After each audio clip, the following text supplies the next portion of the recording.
Wake up! Wake up!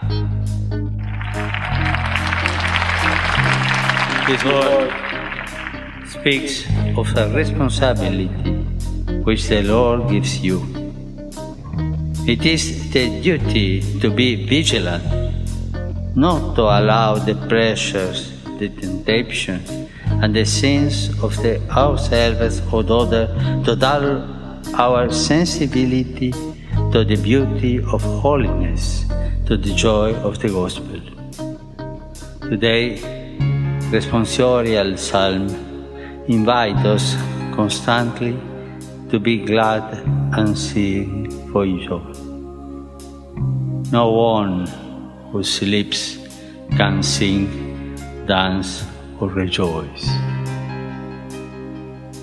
It's no good when I see young people who sleep.